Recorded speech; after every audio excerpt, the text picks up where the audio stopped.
Okay, for those of you who are not in class on Monday, the A Day, need to briefly explain that I am flipping things in the class. Instead of going home and doing quizzes and reading the Bible and doing typical homework and then coming to class and having me lecture, I am doing some brief lectures online.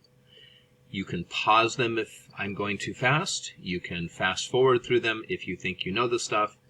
And you can take it at your own pace. And then when you're in class reading through the Bible, I will be there to be a resource and assist you in understanding what's going on. So the title Flip 1 just indicates what assignment this is. At the end of this, you're going to take a picture of your notes and you are going to upload that to Canvas, and other students will be able to see your notes, and you're going to do some brief peer reviews for each other. So, typically, when I start out this unit, I put on the overhead this title, Heroes of Exodus, and I ask my students who the heroes of Exodus are. And those who have seen the Ten Commandments or Prince of Egypt or things like that blurt out Moses. And I say no. And sometimes blurts out Aaron. I'll shake my head.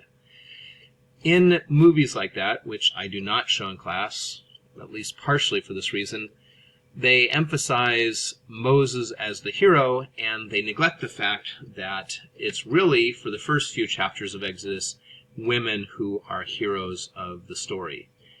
And you have completed Exodus 1, 2, and 4, and so hopefully you have an in-depth feel for how important the women are in the story.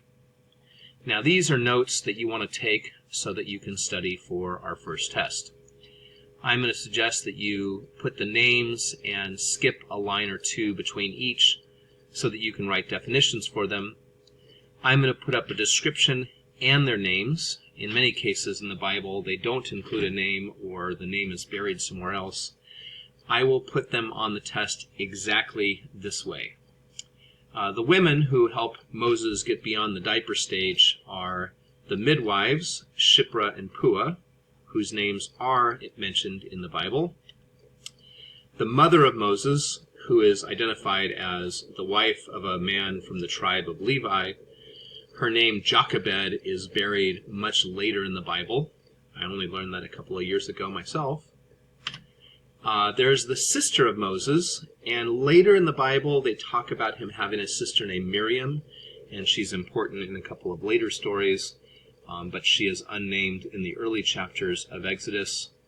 There is the Pharaoh's daughter. Again, there's an obscure Midrash story, a non-biblical story, that calls her Bitya and makes her the wife of Caleb, but another unnamed yet important woman. And there's the wife of Moses, the kind of unfortunately named Zipporah. So write these down. And let's do a quick little run-through of what's important about each of them. In the first case, the midwives, who are responsible for delivering babies, are told by the Pharaoh to kill all the Hebrew baby boys, since Pharaoh is under the mistaken impression that it's men that he has to worry about. These two women disobey his command, and instead, let the little Hebrew boys lie, or let the little Hebrew boys live, and they go back to the Pharaoh and actually lie about what's happening. They say these Hebrew women are so robust that they give birth before we even get there. So here's two women defying an order of the king.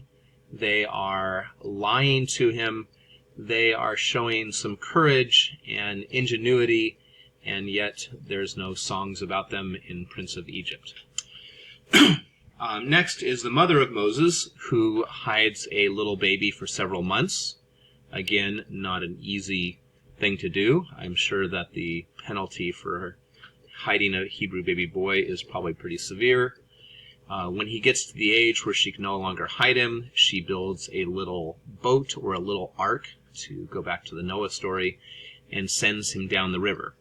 So again, another courageous woman who's unnamed in the opening chapters, whose willingness to risk everything and be creative kind of goes unsung when you make a movie about this.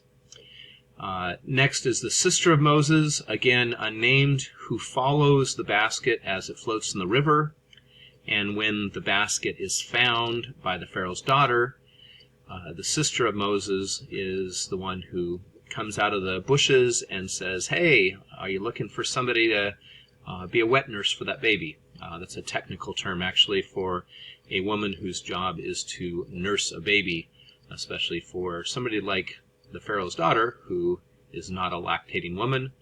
So again, the sister of Moses is creative, and she's courageous. She's taking risks, and is largely unsung. Pharaoh's daughter, who correctly identifies the baby as a Hebrew baby boy. I'll go out on a limb and say maybe because he's circumcised. She also is taking some sort of risk by adopting this little baby boy, hiring a Hebrew woman to care for it. She doesn't seem to be the wiser that this woman is the actual mother of Moses.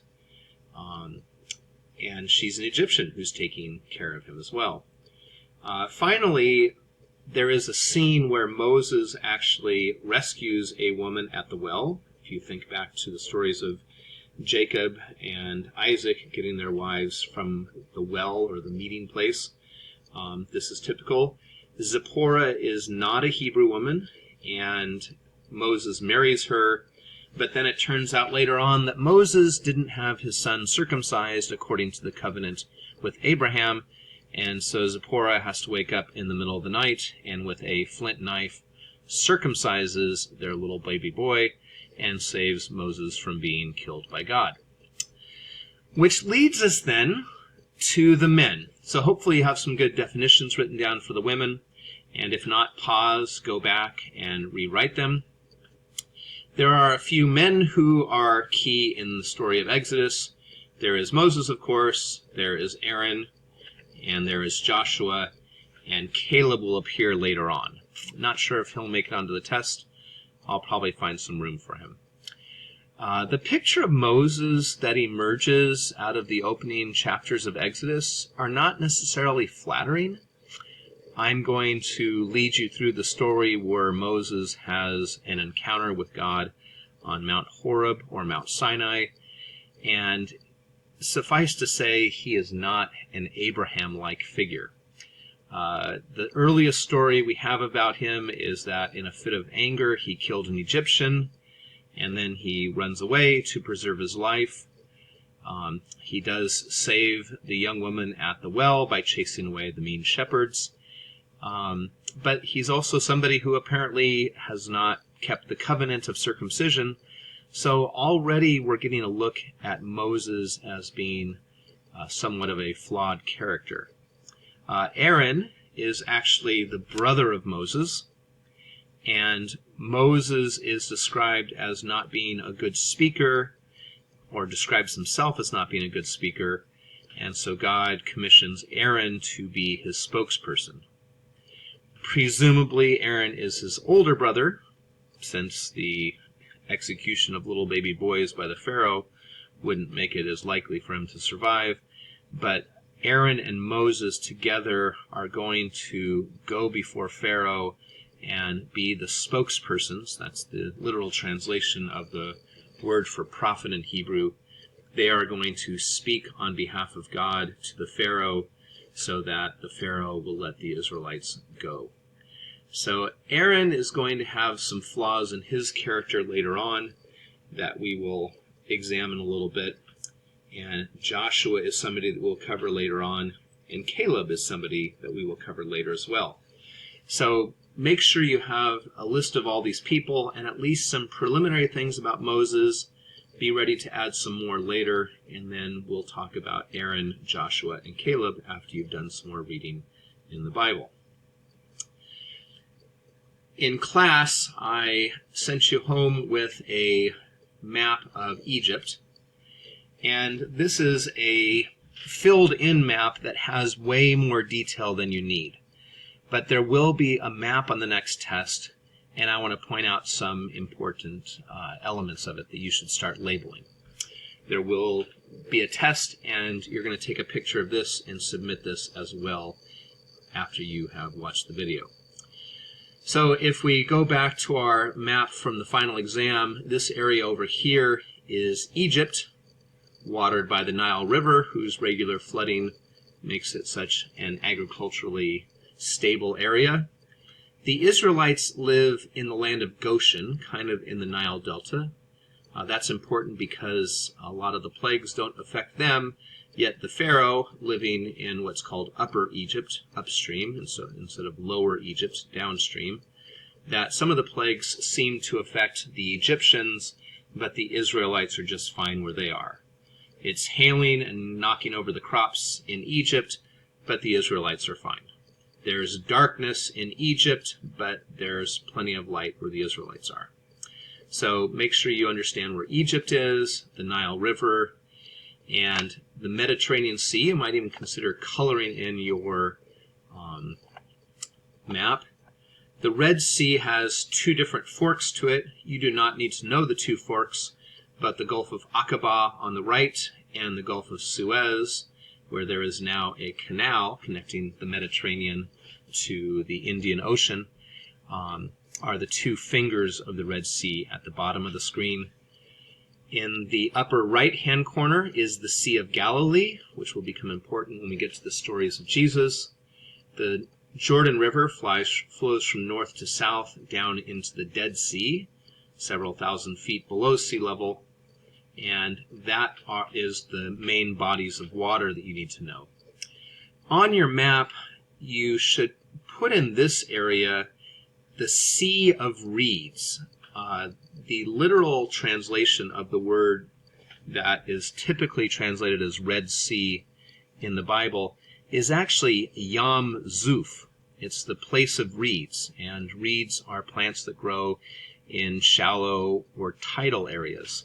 And so the story of the Israelites escaping across the Red Sea, which is always so dramatic in the movies, might be a case of the Israelites escaping through a tidal area, maybe while the tide is out, and then the Egyptians trying to follow on their chariots and getting bogged down. So in this general area north of the Red Sea, if you would label the Sea of Reeds. The Israelites, when they escape from Egypt, a little foreshadowing, spoiler alert, they are not going to head directly into the Promised Land through a very well-occupied and well-traveled area. Instead, they're going to head out into the Sinai Peninsula, this inverted triangle right here, and they're going to head down to Mount Sinai. And Mount Sinai is where they're going to make a covenant with God. We're going to talk about the giving of the law, the Ten Commandments. They're going to spend about a year here, and then they're going to head towards the Promised Land. They're actually going to head up to the south end of it and get a little bit discouraged by what they see there and get beaten back by the Canaanites. They're going to wander for a total of 40 years before they make it into the Promised Land. Before they make it into the Promised Land, they are going to come up on the east side of the Jordan River to Mount Nebo. At that point, Moses, who is getting really, really old by then, I think 175, is going to hike to the top of the mountain, look over the Jordan River into the Promised Land, and then die. And then at that point, Joshua is going to take over from Moses and lead the Israelites into the Promised Land. So as far as land areas, you should know Egypt in general. And I won't ask you on the test, but know that Goshen, where the Israelites live, is separate from where the Pharaoh would typically live. The Sinai Peninsula, or the Sinai Wilderness, not cyanide. And then this strip of land right here, in general, is the land of Canaan, although the Israelites will also own some real estate on this side of the Jordan as well. And then, of course, the Mediterranean Sea, the Red Sea, Dead Sea, Sea of Galilee, Sea of Reeds, and the Nile River. And that should do it for now. So again, pause, rewind, fill in your map, and then take a picture of that to submit.